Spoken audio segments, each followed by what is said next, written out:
Avant toute chose, je sais que le sujet de cette vidéo va être assez polémique, donc je vais vous demander de bien vouloir me laisser le temps, au travers de cette vidéo, de m'exprimer, de développer mon point de vue, et de l'écouter jusqu'au bout, s'il vous plaît. Alors, y a-t-il trop de femmes dans la pop culture? Je me permets de poser la question car nombreux sont les critiques, avis ou simples râlages à ce sujet récemment. En effet, les différents médias de la pop culture, et notamment les films où le rôle principal est tenu par une femme, sont de plus en plus nombreux ces dernières années, ce qui fait grincer les dents de nombreuses personnes. Mais le point qui m'aura personnellement marqué subvient à la sortie du film Captain Marvel. Car voilà, un tel torrent de rejet envers le film, et principalement envers l'interprète de l'héroïne Brie Larson, m'aura surpris. Beaucoup de fans ont invité à boycotter le film et ont émis de vives critiques négatives suite aux propos de Brie Larson. En effet, Brie Larson s'est exprimée sur le fait que la critique cinéma était principalement représentée par les hommes blancs et que ça manquait de diversité. Elle a donc fait part de son désir d'ouvrir la campagne marketing à des médias et des journalistes plus inclusifs, au parcours et aux origines plus variées.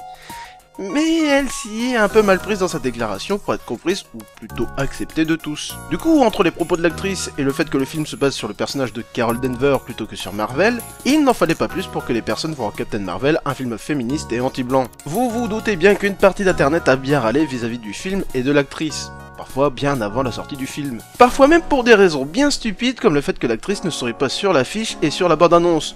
Ce à quoi Brie Larson a magnifiquement répondu selon moi. Et ce n'est pas la première fois que ce genre de remarques arrive. Je pense notamment à la sortie de la nouvelle trilogie Star Wars, où le rôle principal, et accessoirement le personnage le plus puissant, est tenu par une femme. Et comment ne pas mentionner la pauvre Kelly Marie Tran, qui s'est pris un torrent de haine raciste et sexiste, en plus de menaces de mort pour son personnage de Rose. Ces films sont définis par leurs détracteurs comme des conneries hollywoodiennes sur les femmes fortes. Un des groupes les plus virulents envers le film Captain Marvel, et notamment Brie Larson, se nomme Comicsgate. Une organisation qui s'oppose à la diversité croissante des comics, et donc des films inspirés de comics, estimant que cet univers doit rester l'apanage des super-héros masculins, blancs et hétéros. Les fameux fans. Car voilà, je ne suis ni d'accord avec les propos du groupe Comicsgate, ni sur ceux disant qu'il y aurait trop de femmes fortes actuellement dans la pop culture. Et je tiens à préciser que je ne suis pas féministe, c'est juste que je fais remarquer que dans les jeux vidéo, les comics, les films, les séries, bref, dans la pop culture, il y a toujours eu des femmes fortes, et je peux vous citer comme exemple Jean Valentine, Lara Croft, Sarah Connor, Ellen Ripley, Leia Organa, Beatrice Kiddo, Mulan, Princesse Mononoke, Lilou, Alice, Sidney Prescott, Trinity, Hit Girl, Nikita, Face, Jade, Samus Aran, Wonder Woman, She-Hulk, Jean Grey, La Veuve Noire, Batgirl, Batwoman, Adèle Blanc-Sec, Elektra, Buffy Summer, Dana Scully, Hermione Granger ou encore Elastigirl. Et bien évidemment, il s'agit là d'une liste non exhaustive.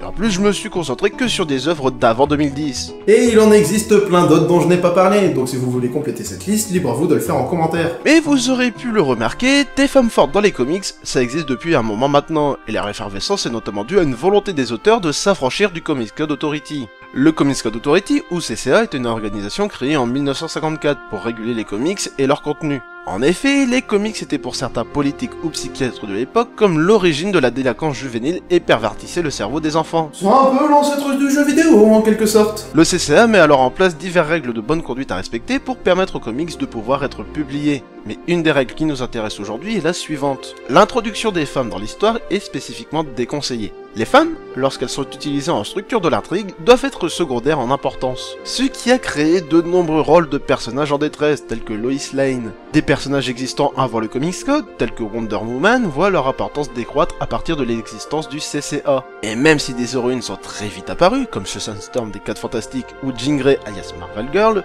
il faudra attendre que les éditeurs se détachent du CCA pour leur donner un rôle plus important, et les intégrer plus régulièrement dans l'action. Bon, malheureusement, se détacher du CCA permettra à des auteurs de sursexualiser les personnages féminins, notamment dans les années 90. Mais depuis que les femmes sont plus mises en avant, les fans n'hésitent pas à protester lorsque le traitement d'un personnage féminin est calamiteux. Ce qui fait notamment le cas pour ah bah tiens, Carol Danvers, à l'époque où elle s'appelait encore Miss Marvel. Lors du tome 200 des Avengers, la super-héroïne a le droit à un traitement catastrophique. Mais je vais pas m'étendre sur le sujet car Comics Race en a déjà fait une très bonne vidéo. J'ai pas envie de copier-coller ce qu'il a dit dans sa vidéo, donc je vous invite naturellement à aller la regarder. Et tant que vous y êtes, abonnez-vous à sa chaîne car Comics Race c'est vraiment trop bien. Et puis, dois-je mentionner la réaction des fans à l'annonce du film Captain Marvel ?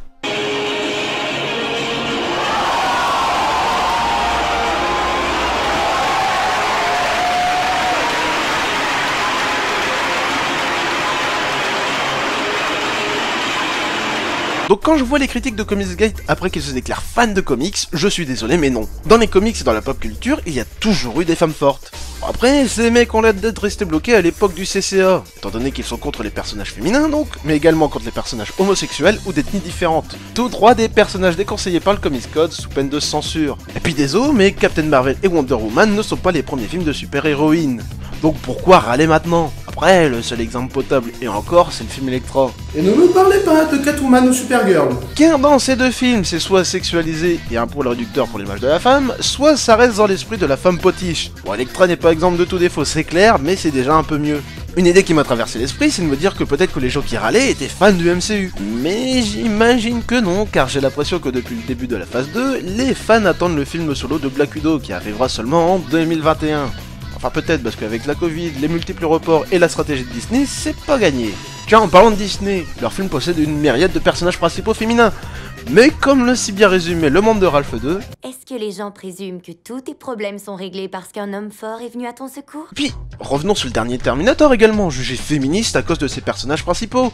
Alors que quand on y pense, le personnage de Sarah Connor, principal à la saga, apparaît dès le premier opus, et devient un personnage badass dès le second. Un personnage qui aura en plus sa propre série. Après j'ai parlé de femmes fortes dans le style action ou badass, mais j'aurais pu m'intéresser à d'autres cas, comme celui d'Adrienne de la saga Rocky. Elle passe d'une jeune femme très timide et très dépendante de son frère Polly, à une femme déterminée et véritable conscience de Rocky, l'aidant dans ses décisions et dans ses relations, notamment celle avec son fils. C'est un autre style, mais ça marche tout autant. Mais bon, pour revenir sur notre problématique. Y a-t-il trop de femmes actuellement dans la pop culture?